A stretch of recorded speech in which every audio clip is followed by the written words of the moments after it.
Bonjour à tous et à toutes, ici on est chez Salomon à l'Annecy Design Center. Je m'appelle Quentin Boutry, je suis chef de produit sur le freeski chez Salomon et on est là pour vous expliquer un petit peu comment est-ce qu'on conçoit nos skis freeride, nos skis freeride touring et plus particulièrement ce nouveau ski, le QST Eco 106 qui est en gamme dès cette année.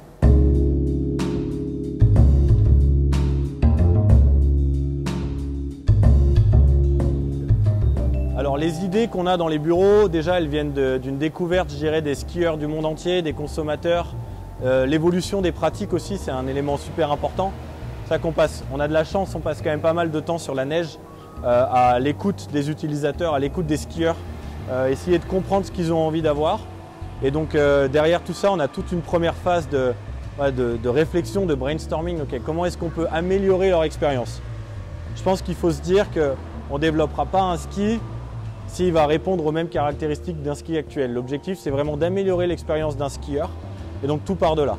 Et une fois qu'on est un peu près clair sur ce qu'on a envie d'amener en termes de sensations, en termes de performance sur la neige, les équipes d'ingénieurs qui sont ici à Annecy, à l'ADC, et on va définir ensemble du coup cette fameuse outline, là, le shape du ski, c'est-à-dire sa largeur, ses points larges, le rocker qu'on veut amener, etc. Donc ça s'appelle, c'est la CAO, c'est la CAO d'un moule.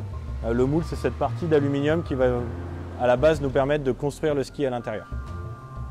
Alors le premier élément qu'on a, c'est le moule. Une fois que le moule est défini, dans le moule, vous allez avoir les largeurs sous le pied, les largeurs en spatule, les largeurs au talon. Vous allez même avoir le relevé de spatule, les rockers, les longueurs de rocker, même le cambre.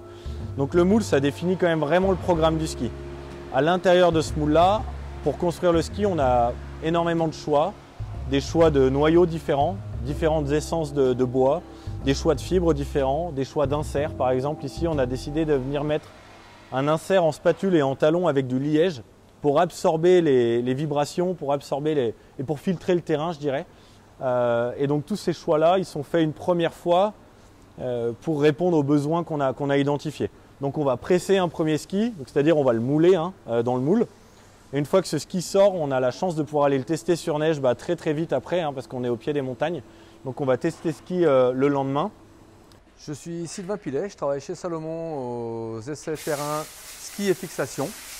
Mon boulot, c'est de récupérer des skis auprès des développeurs et de leur donner le ressenti des skis sur la neige.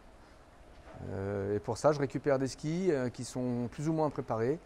Et je m'occupe de peaufiner la finition des skis, de monter des fixations, de les farter, de les racler et ensuite d'aller sur le terrain pour les essayer. Et on est en général un groupe de 3 ou 4 personnes. Je fais partie des essayeurs mais pas que. On a aussi des extérieurs qui sont soit des extérieurs qui peuvent être des consommateurs potentiels, soit des gens du développement ski ou des gens du marketing. Qui aussi ont tout intérêt à essayer nos produits sur le terrain. Et puis on organise une journée où on essaye différentes paires de skis. Chacun essaye les mêmes paires de skis sur un même terrain. Et à la fin, on débriefe de ce qui en est ressorti et puis essayer de trouver la paire qui ressort le mieux pour l'ensemble des essayeurs du jour. En plus de ça, on a une partie labo où on fait des tests destructifs sur les skis, de déformer des spatules, d'enfoncement d'écart, d'arrachement d'écart, pour être sûr que le ski qu'on amène en magasin il résiste un minimum à des chocs qu'il pourrait avoir sur le terrain. Et bien, quand on a passé les bonnes valeurs de déformation ou de casse au niveau du labo, quand sur le terrain le ski a un comportement qui convient à ce qu'on attend, et puis quand ces mêmes skis ont skié une quarantaine de journées dans différents centres où on va simuler une quarantaine de journées de ski. Une fois que tous ces tests sont feu vert, on peut à ce moment-là lancer le ski. Et si on a des améliorations à amener, on va tout d'abord travailler sur les matériaux. Le premier élément sur lequel on va travailler, c'est toujours les fibres. Parce que les fibres, c'est bien des fibres mécaniques. Elles vont avoir un apport différent. On peut travailler avec du carbone, on peut travailler avec du basalte, on peut travailler avec de la fibre de verre, de la fibre de lin. On peut mélanger ces fibres ensemble, avoir des grammages différents de fibres et tout ça va vraiment changer la skiabilité d'un ski. Le rendre soit plus performant, soit plus maniable, soit un petit peu plus souple, soit plus de pop, etc. etc.